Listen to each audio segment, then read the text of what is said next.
This is the story of a man named Stanley. Stanley worked for a company in a big building where he was employee number 427. Employee number 427's job was simple. He sat at his desk in room 427 and he pushed buttons on a keyboard. Orders came to him through a monitor on his desk, telling him what buttons to push, how long to push them, and in what order. This is what employee 427 did every day of every month of every year. And although others might have considered it soul-winning, Stanley relished every moment that the orders came in, as though he had been made exactly for this job. And Stanley was happy. And then one day, something very peculiar happened. Something that would forever change Stanley. Something he would never quite forget. He had been at his desk for nearly an hour when he realized that not one single order had arrived on the monitor for him to follow. No one had showed up to give him instructions, call a meeting, or even say hi. Never in all his years at the company had this happened, this complete isolation. Something was very clearly wrong.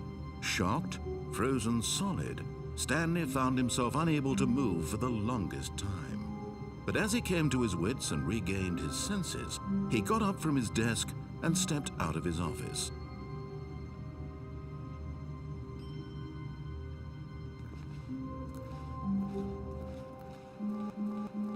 All of his co-workers were gone. What could it mean? Stanley decided to go to the meeting room. Perhaps he had simply missed a memo.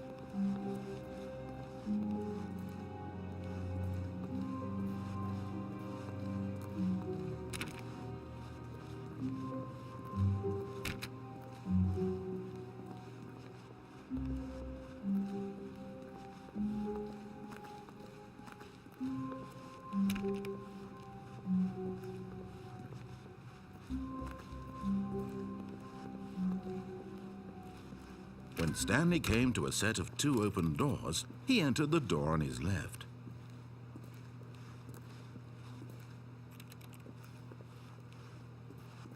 This was not the correct way to the meeting room, and Stanley knew it perfectly well. Perhaps he wanted to stop by the employee lounge first, just to admire it.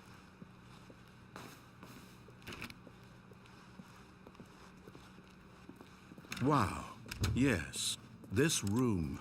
What a beautiful room. What a gorgeous, gorgeous room. Thank goodness Stanley had taken this detour on his way to the meeting room. Life without having experienced this room was now too horrible even to consider. But eager to get back to business, Stanley took the first open door on his left.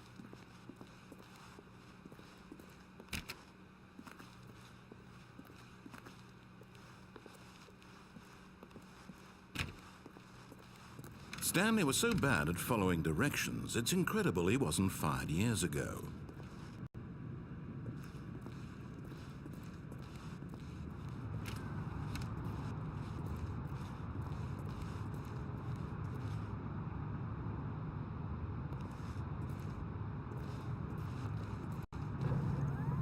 Look, Stanley, I think perhaps we've gotten off on the wrong foot here. I'm not your enemy, really, I'm not. I realize that investing your trust in someone else can be difficult, but the fact is that the story has been about nothing but you all this time. There's someone you've been neglecting, Stanley. Someone you've forgotten about. Please, stop trying to make every decision by yourself. Now, I'm not asking for me, I'm asking for her. This is it, Stanley. Your chance to redeem yourself. To put your work aside, to let her back into your life. She's been waiting.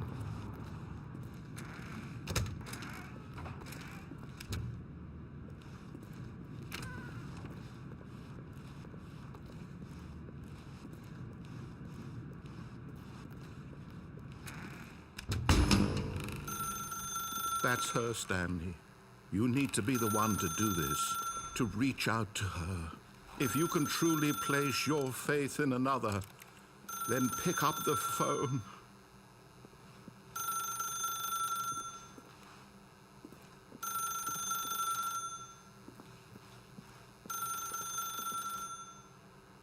As Stanley picked up the phone, a white light engulfed him, filling him not just with radiance, but with hope. Hope for a life reunited one... Wait. Oh, goodness. Stanley, did you just unplug the phone? No, that wasn't supposed to be a choice. How did you do that? You actually chose incorrectly? I didn't even know that was possible. Let me double-check. No, it's definitely here, clear as day. Stanley picks up the phone. He's taken to his apartment where he finds his wife, and the two pledge themselves to one another. Music comes in, fade to white, roll credits. Not picking up the phone is actually somehow an incorrect course of action. How is that even possible? None of these decisions were supposed to mean anything. I don't understand. How on earth are you making meaningful choices? What did you... Wait a second. Did I just see... No, that's not possible. I can't believe it. How had I not noticed it sooner? You're not Stanley. You're a real person. I can't believe I was so mistaken. This is why you've been able to make correct and incorrect choices. And to think I've been letting you run around in this game for so long. If you'd made any more wrong choices, you might have negated it entirely. It's as though you completely ignored even the most basic safety protocol for real-world decision-making. Or did you not grasp the severity of the situation? Well, I won't have that kind of risk on my watch. I'm going to stop the game for a moment so we can educate you properly on safe decision-making in the real world. Please observe this helpful instructional video. Choice. It's the best part of being a real person. But if used incorrectly, can also be the most dangerous. For example, in this scenario, a hypothetical real person named Stephen has a choice. He could spend years helping improve the quality of life for citizens of impoverished third world nations. Or he could systematically set fire to every orphan living in a 30-kilometer radius of his house. Which choice would you make? Remember that unlike here, the real world makes sense, and at no time should you make a choice that does not conform to rational logic. If you find yourself speaking with a person who does not make sense, in all likelihood, that person is not real. Allow the person to finish their thought, then provide an excuse why you cannot continue talking. Turn to a partner and practice saying, "My goodness, is it 4:30? I'm supposed to be having a back, sack, and crack."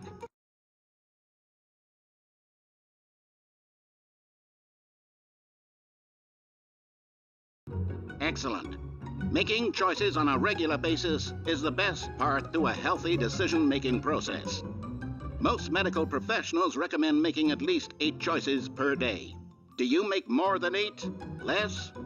And finally, if you begin to wonder if your choices are actually meaningful and whether you'll ever make a significant contribution to the world, just remember that in the vast infiniteness of space, your thoughts and problems are materially insignificant, and the feeling should subside. At this time, your instructor will guide you in an exercise to test and reinforce the material covered in this video. Welcome back. You may have noticed that this room has begun to deteriorate as a result of narrative contradiction. But not to worry. Now that you're properly informed on good decision-making, we're going to revisit the choice you made just a few minutes ago and see what the correct thing to do would have been. This way, please.